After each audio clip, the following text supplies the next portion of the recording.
안녕하세요. 오늘도 사연살롱을 찾아주셔서 감사합니다. 서울에 사는 중년 여성입니다. 자식도 품에 있을 때나 자식이지. 품을 벗어나면 남이라더니 제 아들 녀석이 그럴 줄은 몰랐네요. 30년 넘게 금이야 오기야 키워온 아들 녀석이 남보다 못한 놈으로 자라게 될 줄 누가 알았겠어요. 따지고 보면 이게 다 자식 농사를 잘못 지은 제 탓이기에 남들 앞에서 밝히기 창피하지만 하도 기가 막히고 억울해서 이렇게라도 터놓지 않으면 속병이 날 것 같아 사연을 보내게 되었습니다. 남편과 저는 지금의 아들을 얻기까지 눈물로 밤을 지샌 게 하루 이틀이 아니에요. 남들은 셋이고 넷이고 애도 쑥쑥 잘났는데 우리 부부에겐 그게 그렇게 어려운 일이었거든요. 지금이야 의학이 발달이 돼서 원인도 척척 알아내고 시험관 시술도 있지만 30여 년 전만 해도 지금과는 상황이 많이 달랐어요. 특히 저희 어머님처럼 미신에 빠져있던 분에겐 더욱 그랬죠. 결혼하고 2년이 지나도록 아이가 생기지 않자 무당을 찾아가 부적을 써서 오셔서는 남편 베개에 넣어주곤 하실 정도였으니까요. 그뿐인가요? 객사한 조상이 탯줄을 잡고 안 놔주는 바람에 애가 안 선다며 얼굴도 모르는 사람 제사까지 지내게 하셨더랬어요.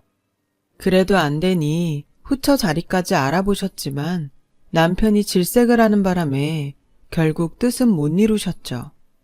시어머니 닭달에 중간에서 소가리를 하는 남편을 보니 차라리 내가 떠나면 모든 사람이 다 편해지지 않을까 하는 생각까지 하게 되더군요. 그래서 남편 몰래 짐을 싸들고 집을 나오려는데 글쎄 기적 같은 일이 일어났지 뭐예요. 우리 집 대문 앞에 포대기에 둘둘 말린 갓난 아기가 놓여있는 거예요. 처음엔 누가 옷보따리를 놓고 간 게 아닐까 했는데 포대기 안에서 아기 울음소리가 들려서 알게 되었죠. 혹시 누가 잠깐 아기를 내려놓은 게 아닌가 싶어 주변을 살펴봤지만 골목 안엔 아무도 없었어요. 그 순간 저는 하늘이 우리 부부를 가엾게 여기고 내려준 선물이 아닐까 하는 생각을 했어요. 그래서 누가 볼세라 아이를 얼른 안고 들어갔죠. 포대기에 쌓인 아기는 한참이나 밖에 있었는지 몸이 싸늘하더라고요. 한겨울이 아니었으니 망정이지 조금만 늦게 발견했더라면 정말 큰일 날 뻔했겠더라고요. 회사에서 돌아온 남편은 아랫목을 차지하고 누워있는 아기를 보고는 깜짝 놀랐어요. 왜 아니겠어요? 길 잃은 강아지를 데리고 온 것도 아니고 남의 아기를 데려온 건데요. 아기를 보자 이성을 잃고 덥석 안고 들어온 저와는 달리 남편은 얼른 경찰에 신고하자고 하더라고요. 부모가 얼마나 찾고 있겠냐고요. 사실 그게 도리인 건 알고 있지만 솔직히 그러기 싫었어요. 여보, 그러지 말고 우리가 키우면 안 될까? 그렇잖아. 버릴 작정한 게 아니라면 세상에 어떤 부모가 이 어린 걸 남의 집 앞에 두고 가겠어. 키울 수 없는 사정이 있어서 우리 집 앞에 두고 간 것 같은데 그냥 우리가 키우자. 애 찾으러 올 생각이 있으면 언제고 올 테니까 그때까지라도 우리가 맡아서 키우자고. 지금 신고해봤자 고아원에 가게 될 텐데 고아원보다는 훨씬 낫잖아. 응? 처음엔 완강히 반대를 하던 남편은 꼬물거리는 아기 손가락을 보더니 마음이 흔들리는 것 같았어요. 그날 밤 우리 부부는 호들갑을 떨며 아기 목욕을 시켰어요. 고사리 같은 손으로 남편 손가락을 꽉 쥐는데 그 바람에 남편 마음이 사르르 녹아버렸지 뭐예요. 잠자리가 바뀌어서 그런지 밤새 칭얼대는 아기 울음에도 우리 부부는 그저 행복하기만 했어요. 이런 게 사람 사는 재미가 아닌가 싶더라니까요. 그날 이후 절간처럼 고요하던 우리 집은 아기 울음소리와 우리 웃음소리로 시끌벅적해졌어요. 그뿐인가요? 코미디 프로를 보고도 잘 웃지 않던 남편이 얼굴에 미소가 떠나지 않게 되었죠. 하지만 기쁨이 커질수록 걱정도 커져만 갔어요. 언제고 아이 부모가 찾아올지 모른다는 걱정 때문이었죠. 하지만 다행인지 불행인지 2달이 지나도록 아이 부모한텐 연락이 없었어요. 그래서 남편과 상의 끝에 일단 아이 출생신고부터 하기로 했죠. 그래서 이름을 지으려고 남편과 옥편까지 펼쳐들고 씨름을 했어요. 그렇게 지은 이름이 슬기로울 지자에 가르칠 훈자를 써서 지훈이에요. 막상 호적에 아이를 올리고 나니 이제 정말 우리 자식이 된 것 같더라고요. 우리 지훈이가 업둥이란 사실만 주변에 알려지지 않으면 완전 범죄도 가능할 것 같았죠. 여보, 나중에라도 자기가 버려진 아이란 걸 알면 힘들지 않을까? 호적에도 올린 마당에 그냥 우리 친자식으로 키우는 게 어때? 남들한테 손가락질도 안 받고 양가 어른들한테 사랑도 듬뿍 받을 수 있게 말이야. 제 얘기를 듣고 있던 남편은 잠시 생각에 잠겼어요. 그러더니 자신이 십자가를 지겠다고 하더라고요. 그게 무슨 소린가 했는데 내가 밖에서 나온 걸로 하자. 어차피 당신이 배불러 나왔다고 하기엔 상황적으로 불가능하잖아. 그럴 바엔 내 피라도 섞였다고 해야 어머님이 손자로 받아들이시지 않겠어? 장모님께는 당신이 잘 좀 얘기해줘. 평소 답답할 정도로 고지식하던 남편은 이번만큼은 정반대였어요. 자식을 위한 일이라 그런가 자기 체면 깎이는 건 신경도 안 쓰더군요. 그렇게 우리 부부는 완전 범죄를 저지르게 되었어요. 지난 몇 년간 애 못 낳는다고 저를 구박했던 시어머니는 남편이 밖에서 나온 아이를 제가 군소리 없이 친자식처럼 맡아 키우겠다고 하자 정과는 180도 다르게 잘해주시더라고요. 당신이 아끼는 루비 반지도 턱하니 빼서 제 손에 끼워주실 정도로요. 다만 저희 친정 부모님은 반대였어요. 아무리 아내가 아이를 못 갖는데도 어떻게 밖에서 애를 만들어 올 수 있냐며 사위를 못마땅해 하셨거든요. 그런데도 남편은 아들을 위해 그 수모를 다 받아 넘기더라고요. 제 남편이지만 정말 부처님 가운데 토막이 아닐까 싶을 정도였어요. 그렇게 우리 부부가 온 가족들한테 거짓말까지 해가며 키운 아들은 시댁 어른들의 사랑을 독차지하며 자랐어요. 사랑을 받은 만큼 주변에 사랑을 베풀 줄 아는 아이로 자라났죠.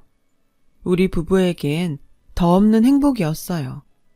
우리 아들은 자라는 내내 부모 속 한 번 썩이는 일이 없었어요. 학급 반장도 도맡아 하고 성적도 늘 상위권을 지켜나갔죠. 시댁에선 대학 교수인 남편을 닮아 머리가 좋은 거라고 말들 하더군요. 그 말에 속으로 코웃음이 쳐졌지만 그래도 내 아들이 잘났다는 말이기에 듣기 싫지 않더라고요. 아들은 들어가기 어렵다는 명문대도 척척 들어가고 졸업도 하기 전에 꽤 탄탄한 직장에 취직이 될 정도로 능력도 있었어요. 뭐 하나 빠지는 게 없는 애라 주위에서 다들 부러워할 정도였죠. 결혼 정년기에 들어서자 부모 걱정 안 하도록 예쁜 짝도 데려와 일찌감치 장가도 들었고요. 하지만 모든 인생에는 부침이 따르듯 남편이 지병으로 세상을 떠나면서 많은 게 변하기 시작했어요. 제 가정을 이룬 아들은 전처럼 제게 살갑지 않았거든요. 남편이 살아있을 땐 문지방이 닳도록 집에 드나들던 아들이 명절이나 돼야 얼굴 한번 볼 수 있게 되었으니까요. 한 번은 시누이 앞에서 서운한 마음을 내비쳤더니 대뜸 그러더군요. 언니도 참 품 안의 자식이라고 안 해요. 다른 집 자식들도 다 그래요. 그래도 이날 이때까지 속 한 번 안 썩이고 그만큼 자라줬으면 됐지. 뭘 더 바래요. 그러니 욕심 그만 부려요. 지훈이만한 아들이 또 어딨다고? 그때까지만 해도 이게 다 복에 겨운 내 투정인 줄 알았어요.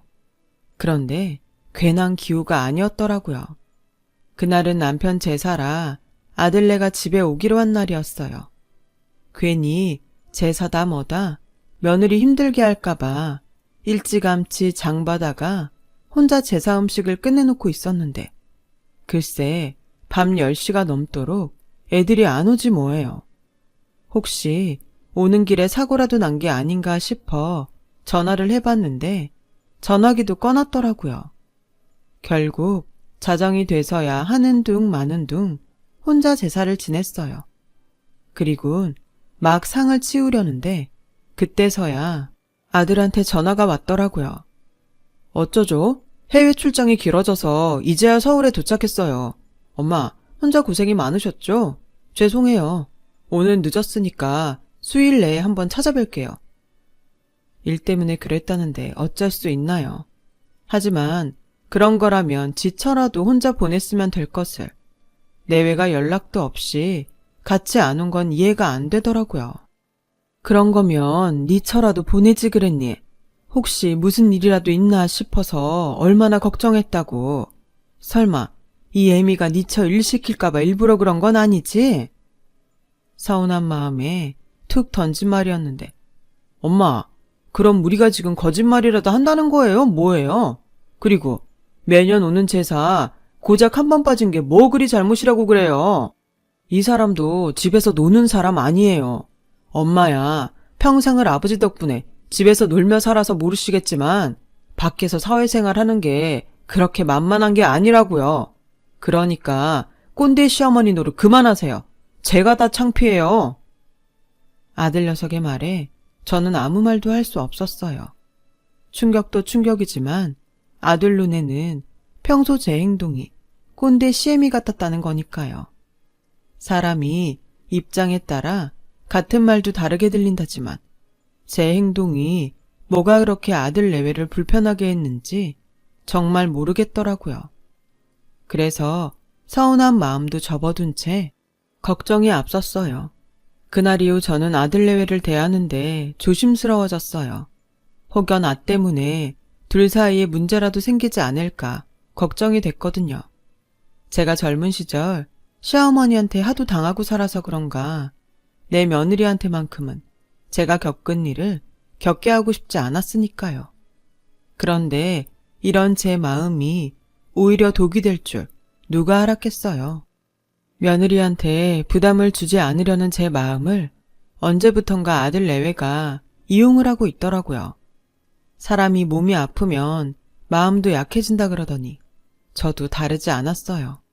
안면 근육이 떨리고 눈가에 통증이 심해서 집 근처 병원을 찾았더니 CT 촬영을 해보자고 하더라고요. 그래서 하자는 대로 했는데 CT 검사 결과를 본 의사가 대학병원에 연계해주겠다고 하더라고요. 그 말에 덜컥 겁이 났어요. 무슨 큰 병이길래 이러나 싶었거든요. 며칠 뒤 대학병원에 갔더니 의사가 뇌수막종이라고 했어요. 종양의 악성은 아니지만 위치가 안 좋고 사이즈가 커서 시신경과 안면신경이 눌려서 통증이 심하고 미각도 떨어지게 된 거라더군요. 수술이 불가피하다고 했어요. 그럼 머리를 연다는 건가요? 약물 치료를 하는 방법도 있지만 현재 환자분 상태에선 머리를 여는 게 아무래도 효과가 더 좋을 겁니다. 가족분들과 상의하시고 결정하세요. 간단한 레이저 수술이면 몰라도 환갑을 바라보는 나이에 전신 마취까지 하며 머리를 여는 수술을 한다니 겁이 나서 정신이 없더라고요. 그래서 아들 녀석한테 전화를 했는데 뇌종양도 아니고 뇌수막종인데 뭘 그렇게 걱정이세요? 요즘 우리나라 의술이 좋아서 그런 수술은 수술 축에도 못 껴요. 그 일로 전화하신 거예요? 뒷단에는 엄마가 걱정할까봐 일부러 그런 거겠지만 별거 아니라는 투의 아들의 말에 왠지 서운하더라고요. 아들은 레이저 시술을 받는 것보단 확실히 종양을 제거하는 두개술이 좋을 것 같다며 수술을 권하더라고요. 알아보니까 두개술을 받게 되면 중증 환자 등록도 가능해서 의료보험 혜택이 크더라고요. 자비는 5% 정도밖에 안 된대요. 아들은 감마나이프 시술보다 수술비가 오히려 적게 들 거라며 좋아했어요. 그 모습에 왠지 서글퍼지더군요. 나는 아들에게 내 모든 걸 줘도 아깝지 않은데 아들 녀석은 돈 몇 푼 더 드는 걸로 저리도 기뻐하니 말이죠. 그렇게 아들의 동의하에 수술이 결정되자 바로 수술 코디네이터와 상담을 시작했어요. 입원 후 수술 전 필요한 검사도 다 마쳤고요. 수술을 앞두니 마음이 심란했어요. 악성종양이 아니라서 위험한 수술은 아니라지만 그래도 머리를 여는 두개술이라 겁이 많이 나더라고요. 혹시 내가 이대로 수술대 위에서 깨어나지 않으면 어쩌나 하는 생각에 수술 날짜를 잡고부터 밤잠을 제대로 이루지 못할 정도였어요. 제가 죽고 나면 하나뿐인 제 아들은 부모 형제 없이 세상에 홀로 남겨지게 되는 거라서 더더욱 걱정이었죠. 가정까지 이루고 사는 자식이 뭐가 걱정이냐고 하겠지만 부모 마음이 어디 그런가요? 환갑이 넘은 아들도 부모 앞에선 아이인걸요. 그런데 이런 제 마음이 한순간에 식어버리는 사건이 벌어졌어요. 뭐? 수술날 병원에 못 온다고? 미안해요, 엄마. 엄마가 신경 쓸까봐 말을 못했는데 하필 그날이 우리 장모님 생신이시더라고요. 장모님 모시고 하와이 가기로 해서 엄마 수술날에 못 갈 것 같아요. 항공권이랑 호텔을 특가로 예약한 거라 취소가 안 되더라고요. 제가 간병인 붙여줄 테니까 걱정하지 말고 수술 받으세요. 따지고 보면 간병인도 그쪽 분야에선 프로나 마찬가지인데 저나 집사람보다 못하겠어요.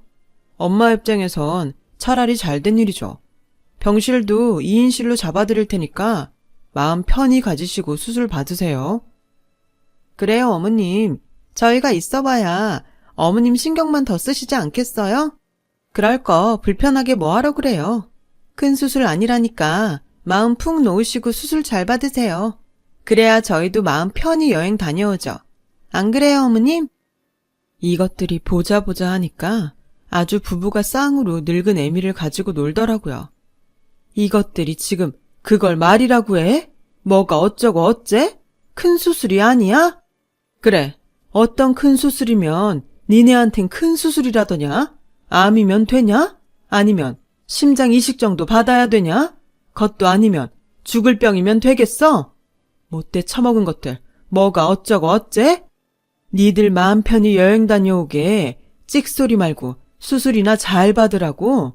어디서 배워먹지 않은 소리야? 그동안 니들 불편할까봐 할 말도 꾹 참고 살았건만 보자 하니까 아주 시건방을 떨고들 있네. 엄마, 무슨 말을 그렇게 해요? 저희가 뭘 어쨌다고 그래요? 아니, 돈 들여서 간병인 불러드리고 병실도 2인실 잡아드린다는데 뭐가 불만이세요? 누가 보면 죽을 병이라도 걸린 줄 알겠어요. 정도껏 해야지. 그래 이놈아, 네 말 잘했다. 하는 김에 1인실로 하지 왜 2인실이냐? 2인실까지 보험 처리되니까 그러는 거 아니냐? 그리고 돈 들여 간병인을 불러줘? 그게 네 돈이야? 내가 들여놓은 간병인 보험으로 부르는 거지? 병원비 95%는 의료보험에서 대주고 나머지 비용은 내 실비보험에서 나가고 간병인도 내 보험으로 나가면 네가 해준 건 대체 뭔데 이리 생색이야? 넌 네 엄마가 그리 맹탕인 줄 알았냐? 네가 나온 그 잘난 대학 나도 나왔다 이놈아. 어디서 잔머리야? 그간 꼰대 소리 듣기 싫어 말 않고 있었다만 보아하니 니들은 늙은이보다 더한 젊은 꼰대로구나. 다 필요 없으니까 여행을 가든 이민을 가든 가버려라. 너 같은 놈 없는 셈 치고 살면 된다. 어찌나 화가 나는지 그동안 참았던 말들을 다 쏟아부었어요. 그랬더니 아들 내외가 꼬랑지 내리고 도망치듯 병실을 나가더군요. 그렇게 병실에 혼자 남아 창밖을 보는데 주홍빛 노을이 산허리에 짙게 깔려 있더라고요. 그 모습이 너무도 아름답고 처량해서 한참을 울었네요. 마치 서서히 지고 있는 내 인생을 닮은 것 같아서요. 한때는 저도 햇빛 쨍쨍하던 청춘이었는데 어느새 자식한테 뒷방 늙은이 취급을 받는 노년이 되었다니 서럽고 서글펐어요. 그렇게 노을에 뺨이 젖도록 한참을 창밖 노을을 보다가 잠이 들었어요. 며칠 뒤 저는 무사히 수술을 받았고 미리 불러두었던 간병인의 도움을 받아 보름 가까이 병원 생활을 했어요. 그 사이 아들 내외는 코빼기도 안 보이더라고요. 말했던 대로 안사동과 여행을 갔던 모양이었죠. 그런데 퇴원을 앞둔 어느 날, 제 보험을 관리해주는 보험 설계사한테 연락이 왔더라고요. 수술이 잘 됐고 수술 부위도 잘 아물어서 내일 퇴원한다고 했더니 좀 놀라는 눈치더라고요. 그래서 무슨 일로 전화했냐고 했더니 글쎄 아들 녀석이 제가 수술 받기 전날 전화를 했더라지 뭐예요. 그래 혹시 무슨 일 있냐고 물었더니 다짜고짜 제 앞으로 된 보험이 몇 개나 되는지 묻더라는 거예요. 거기까지는 그런가 보다 하겠는데 다음 말이 가관이었죠. 이런 말씀 드려도 되는지 모르겠지만 아드님이 사모님 사망보험금에 대해 꼬치꼬치 캐묻더라고요. 총 금액은 얼마나 되는지, 수술 중에 잘못되면 보상이 더 있는지, 수익자는 누구 이름으로 돼 있는지도요. 그래서 혹시 수술이 잘못됐나 했는데 수술이 잘 되셨다니 다행이네요. 그 말을 듣는데 심장이 뚝 떨어지는 것 같았어요. 이놈이 지 애미 수술엔 관심도 없더니 보험금엔 눈이 시뻘게 있는 걸 알았으니까요. 이런 말 하고 싶진 않지만 검은머리 짐승은 거두지 말라던 말이 불현듯 떠오르더라고요. 설마 했는데 내 자식놈이 그런 놈일 줄이야. 하도 괘씸해서 생각 끝에 수익자로 등록된 아들 이름을 빼고 사후 모든 재산과 부동산을 사회에 기부하기로 마음 먹었어요. 그리고 이 사실을 보험 설계사를 통해 아들한테 전하라고 했어요. 그랬더니 득달같이 병원으로 달려왔더군요. 학원이다 뭐다 바쁘단 핑계로 얼굴도 제대로 안 보여주던 손주 녀석까지 대동하고 말이죠. 며느리는 유명 죽집에서 죽까지 사들고 왔더라고요. 엄마, 그때 그 일로 화 안 풀리셨어요? 그래도 그렇지. 자식이 버젓이 있는데 사회 기부가 웬 말이에요. 노여움 푸시고 이제 그만하세요. 금쪽 같은 손주까지 낳아드렸는데 꼭 그러셔야겠어요? 막말로 나중에 엄마 손주가 돈 때문에 고생하면 저승에서 엄마가 편하겠어요? 내리사랑이라고 엄마가 사랑으로 품어주셔야죠. 안 그래요? 그 금쪽 같은 손주도 할미한테 돈 냄새가 나의 얼굴 한번 볼까 말까인데 이게 남이지 내 손주니? 난 그딴 손주 필요 없다. 금쪽 같은 내 새끼도 품에서 떠나니 개떡같이 변했는데 손주야 말해 뭐하겠니?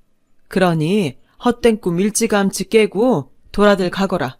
난 더 이상 네 엄마 안 할 테니. 그러자 아들이 코웃음을 치더라고요.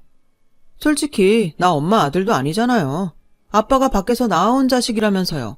고모한테 다 들었어요. 따지고 보면 엄마 때문에 내 친엄마가 아빠한테 버려진 건데 저한테 아들 노릇까지 바라시면 안 되죠. 너무 욕심이 많은 거 아니에요? 30년 넘게 교수 부인으로 잘 사셨으면 된 거 아니냐고요.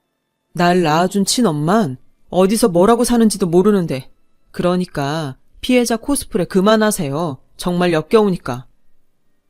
아들의 그 말에 정신이 몽롱했어요. 지 행복하라고 지어낸 가짜 출생의 비밀이 이렇게 제게 비수로 날아와 꽂힐 줄 누가 알았겠어요. 그건 오해다. 넌 아빠가 밖에서 낳아온 자식이 아니야. 결국 그날 저는 30년 넘게 가슴에 묻어두었던 아들의 출생의 비밀을 고스란히 꺼내 아들한테 들려주었어요.